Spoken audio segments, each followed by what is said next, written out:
Sugriva stood up.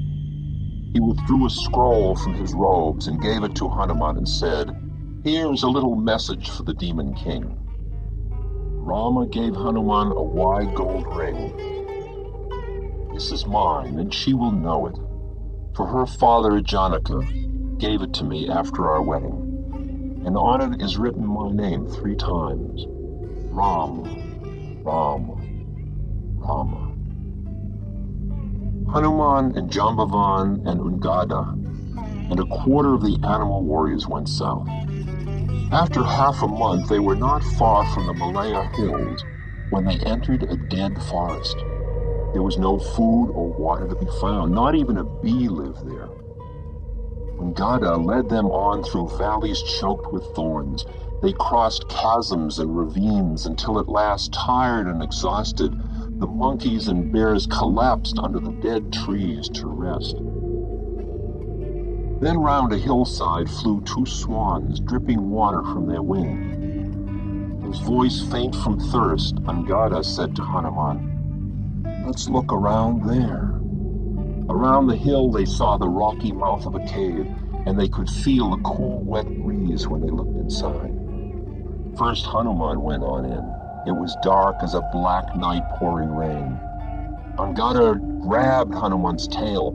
Someone else held Ungada's tail, and so, forming a chain, all the animals followed. The slope steepened, and the stones underfoot were wet. Hanuman slipped and started to slide. Then all the animals began to fall after Hanuman, unable to stop. They fell for 100 leagues. Finally, they saw a light below, and they dropped down unhurt into the bright, lighted underworld. Hanuman looked around and saw a white palace with gold balconies. A beautiful young girl was sitting by the jewel stairs. One by one, all the monkeys and bears came and sat down quietly around her. And though they did not know it, that marked the end of the month's time. And wherever they had gone, all the rest of the animals came again to Kishkinya. The general of the east covered his face. The general of the west sighed. The general of the north returned covered with ashes. Sugriva said, "Now it is only Hanuman who will succeed in finding Sita. But the time is past. Where is he?" In the cave where they had fallen, Hanuman asked that girl, "Who are you, and whose home is this?" She said, "I am Swayamprabha, a mortal woman. Though here, things are not always what they seem. This is Maya's cave of trees. The Asura Maya, of masterful art and illusion, built all of this." She smiled. "I will give you mangoes and bananas and honey." While the animals ate, Hanuman asked, "Where is Maya?" "He could be here right now. Maya Yasura is a true artist, a magician of marvelous power. Whatever Maya creates is perfect and complete while it lasts, before it changes. All is illusion, Hanuman. He would often say, 'Believe it and make it true.'" Hanuman saluted Swayamprabha. "How may we go?" She answered, "Once anyone enters this captivating cave of illusions, especially by mistake, he can never return to earth by his own power. But I will help you. Call the others." The monkeys and bears assembled. Swayamprabha said, "Stand still, close your eyes and cover them. You must not look until I tell you." The monkeys and bears covered their eyes with their soft paws and hid their faces in their hands. They heard dancing bells chime, and it seemed they could smell the ocean. "You can look." They looked around and found themselves facing south, standing by the shore of the southern sea with the coastal Malaya hills close at their backs. Prince Ungada shaded his eyes and stared toward the sun. Then he slumped to the ground and cried, "Hanuman!" "What?" Hanuman ran up fast. "Look where the sun is. We've lost our other half a month." How long were we inside there? Hanuman stared at his shadow. Angada got up and stamped his feet. We were tricked by illusion. The king's orders aren't obeyed. He turned to the others and shouted, I won't straggle home a failure. I'll starve myself to death right here. The monkeys and bears swung their arms and yelled, We will die with you. Except for Hanuman and Jambavan, they all sat facing south, all over the seashore. They fell silent and entered meditation and resolved to die. Hanuman and Jambavan turned away and walked on down the beach. It was a beautiful day in the early afternoon, and the gentle wind blew in off the sea. Jambavan stretched out in the spotted shade beneath an ancient honey tree and said in a rumbly voice, Monkey, how is Sita lost? Tell me Rama's story. Hanuman closed his eyes and put his hands in his lap. This tale is full of peril and safety, he began. It will perplex the wise and baffle the foolish, and make them both follow their hearts. The little wind carried every word down past the other animals. Hanuman said, Once in Ayodhya, there was an old king who had no children. Monkeys and bears around Angada began to fuss and squirm. They strained to hear the story and began to sigh and exclaim things under their breath. Then suddenly a flying shadow fell over the beach. Down from the blue Malaya hills swooped a huge vulture. He waved his wings at the air and landed heavily on the shore. His wings threw up a cloud of sand that buried Angada and all the suicidal monkeys and bears up to their ears in grit. Hanuman went right on with the story. The vulture picked himself up, he turned his head and looked at the monkeys and bears he'd buried. It's true, said the vulture. We are really rewarded for past good deeds, for here are fat little animals all set out in rows by the kindly gods for my dinner. Then down the wind came Hanuman's words, and the vulture heard him say, Great was the deed of Jatayu. The hulking vulture turned and peered under the honey tree and said, Who speaks of my little brother Jatayu, king of the air? Hanuman replied, I am Hanuman. The animals of Kishkinya are searching for Sita. Ravana took her from her husband Rama, and Ravana killed your brother when Jatayu tried to stop him. My name is Sumpati, said the vulture. If I could still fly, I'd go to Lanka and kill Ravana for them. Prince Angada jumped up out of the sand. Courteously, he introduced himself and said, Please let us die in peace. All is vain. We can't find Sita. But Monkey Prince, said Sumpati, I thought you knew. She is in Lanka. How do you know? Prince, I am Sumpati, swift as the wind. 8,000 years ago, Jatayu and I went flying together. We went over wood and forest, streams and kingdoms, until we went so high we saw the sun shining near and large as the earth. Then the heat struck us down and I fell, shadowing Jatayu with my open wings. I found myself here on these southern hills. My wings were useless, and I have only today recovered enough to rise from my back. And this summer, as I lay helpless, I saw Ravana fly overhead with Sita. I kept him in sight all the way to Lanka, and he has not left the island with her since then. Age has not weakened my mind and eye, though my life now hangs loosely upon me, for I have not eaten since I fell from heaven. Animals who were still buried in the beach looked worried. Angada told them, Stop thinking. Bring us some vulture food. Say no more, they cried, and ran to the mountain woods. The food arrived, and as Sumpati ate, young new feathers began to grow from his wings like golden down. Angada asked, How far is Lanka? Just about 100 leagues, no more, answered Sumpati. Angada looked out at the sea. He felt waves of doubt run through the monkeys and bears. Who will leap the ocean and bring back news of Sita? Asked Angada. The monkeys and bears answered, I can jump 10 leagues. I can go 30.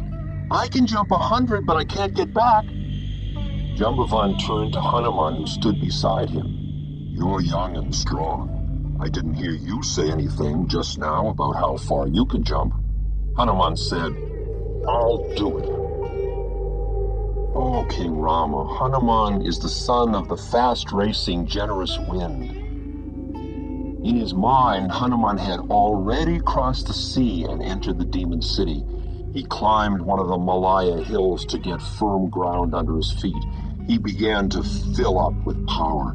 He grew very large and heavy, and his tread pressed down the hill and crushed the caves of serpents. Hanuman's feet squeezed water from the hill. Rivers tumbled down, rock slides rolled, tigers ran off, and birds flew away. Hanuman stood on the hilltop. He held his breath and sucked in his stomach. He frisked his tail, bent his knees, and swung back his arms. Then, without pausing to think, he drew in his neck, laid back his ears, and jumped. It was grand. It was the greatest leap ever taken. The animals on the beach had never seen such a thing. They cheered Hanuman. Then the air burned from his passage, and red clouds flamed out over the sky, and Hanuman was far out of sight of land. That white monkey was like a comet, pushing the sky from his way and bumping clouds aside. The wind roared under his arms and made the ocean pitch and roll. Sea spray rose and steamed up the sun. Beneath Hanuman as he went, the green salt water parted, and he could see the whales and fishes like people surprised at home. The green hills of Lanka Island rose from the horizon. Hanuman saw the shoreline of warm white sand, and behind that, many tall swaying palms and forests of alu. And then he saw the city. She had 4 gates facing in the 4 directions, and her strong golden walls were the color of sunshine. Elephants stood under the stone gate arches, and Rakshasa bowmen looked out from the roofs and turrets. Lanka seemed a city woven from beauty, made by the mind from a wonderful dream, half remembered. Hanuman landed under an overhanging cliff on the hill, not far below the city. The late afternoon shadows lengthened. Night fell black over the dark world. Hanuman took the form of a small silver tabby cat. He tied Rama's ring round his neck, and it was lost in fur. In the dark, Hanuman sprang over the moat and walked away from the road, prancing like a cat along the base of the wall to where there was no gate. Hanuman leapt over the high wall, and landing within, he first touched the ground with his left foot, putting that foot on his enemy's heads. Hanuman waited, and heaven turned above him. Midnight came, and Hanuman began his search for Sita. Hanuman saw the night patrols of Rakshasa warriors from every demon nation, the warriors who had conquered heaven and received the surrender of the 7 netherworlds. He saw the royal spies with matted hair like holy beggars. Hanuman saw demons who looked wise and powerful, even when drunk and asleep with wine. He saw army officers talking and waving their strong arms, beating their chests and sending out orders. He saw violent, swift demons who never slept, lying in the dark, rolling their dismal, staring eyes. And over all the hum of mantras being chanted grew louder as the night went on, the very sound of the power of Lanka, filling the air. Hanuman worked his way to the center of the city. There, a lesser wall ran in a great circle, enclosing the palaces of King Ravana. Hanuman jumped over it and landed in a garden. He searched one side of the castle grounds, and then the front of the garden, and then he entered a great courtyard on the 3rd side of Ravana's palace. That courtyard was as large as half a city, and filling it entirely was the huge aerial chariot Pushpaka. It Ravana had stolen from his half-brother Veshravana, the treasure lord. That colossal chariot was transcendently beautiful, a car made everywhere of flowers, lightly resting 2 fingers off the ground. Pushpaka had hills and green lawns, sweet-smelling rose beds and ivory benches covered with brocade. There were crystal windows and secret passages, silk tents and moss gardens, overgrown paths and beds of ferns. Hanuman searched all through that vast and beautiful chariot. There was no one aboard. Nothing moved. Hanuman stood at the forward rail, sniffing the air. At first he smelled the carved sandalwood of Pushpaka and all his flowers, but then the wind turned just a bit and brought from somewhere the sense of food fit for a king and the smell of costly perfume. Hanuman thought, find the pleasure of the senses, and there find the demon king. Hanuman went into the palace. The scent of food and wine and women grew stronger. Hanuman went up a stairway of lapis and burnished gold, till he reached the end of a silver-paved hall and opened a tall jade door. There was the entrance to Ravana's bedroom. Hanuman ducked inside and looked out at the huge floor lit by flaming lamps of gold and covered with sleeping women, so tumbled together that Hanuman could not tell where one lady left off and the next began. The countless wives of the demon king locked fast in sleep's embrace. Then across the room, Hanuman saw a crystal bed under a white umbrella. Hanuman drew near and looked up onto the bed. There lay the demon king Ravana, fast asleep, heroic and dark, wearing white, sleeping like a deep-breathing hill. Hanuman shrank back in awe. Ravana lay like a collection of wrongs, a mass of harm and injury and brutality and darkness of heart. Hanuman leapt to the bedroom terrace and from there into the yard behind the palace. With a little snap, Hanuman discarded his cat disguise. He was again a white monkey, and Rama's ring was on his finger once more. A low stone wall enclosed a grove of Ashoka trees behind the palace, and Hanuman sat on that wall slumped over, scuffing his heels against the stone. Hanuman was tired out. It seemed he had opened and closed half the doors and windows on earth, and he could not find Sita. Hanuman sighed and addressed the empty gardens. Sita is surely dead. Ravana, delighting in evil, has killed her. Sadly, she cried out for her lord Rama with her last breath. She lives no more. Tears dripped from Hanuman's eyes and ran down his red face. Ah, how unhappy. What a failure. I can't return with nothing to answer Rama. Never again will I laugh and play with my friends of the forest. Oh, I can't stand it. I will die. Every word of all this empty talk went down the air to the long ears of Vayu, the wind lord. Vayu stood behind the winds of the world and started to whisper at his son Hanuman. That miserable monkey lay across the low wall, sobbing and rubbing his eyes. Then from afar came the winds, nearer and nearer. The million flat leaves of the mountainside trembled. Hanuman opened his eyes and peeked out through his furry fingers. The whirlwind was headed straight at him. Vayu, the wind, took a deep breath and blew his son right over the wall. Hanuman tumbled and rolled under an Ashoka tree. The wind died down and Hanuman picked himself up, brushed the dust from his fur, and looked around. In the center of the Ashoka grove, Hanuman saw a tall, overgrown sinsapa tree standing by a pond, with torches flickering around it. And as night departed and the sun rose from the sea, he climbed that tree and hid in the leaves, thinking, Sita always loved to walk the woodlands and bathe in ponds like this among wild creatures. She may come here at sunrise. Then some Rakshashis came from among the Ashokas and put out the torches burning round Hanuman's tree. They were a gruesome, ugly group of hideous horrors, a small host of furies and gluttons and scolds and fiends. They made Hanuman's eyes sore. Ravana, the demon king, got out of bed smiling and straightened his robe. He slicked down his hair and his 10 mustaches and went out a back door and through a gate in the wall around the Ashoka grove.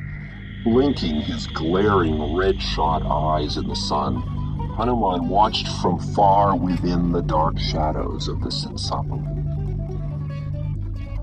And he saw her. Hanuman saw a fair woman of the human race arise from sleeping in the dirt under another nearby tree. She came over and sat with her back against the Sinsapa tree, her legs drawn up and her worn, dusty yellow robe covering all her body. Hanuman thought, "It is Sita. Much changed since I saw her carried away." She seemed bewildered, lost, and fallen. But it was truly her. It was Sita in fortunate looks, thin from grief and fasting, lean and trembling. Hanuman thought, "Oh, Ravana, we'll get you for this."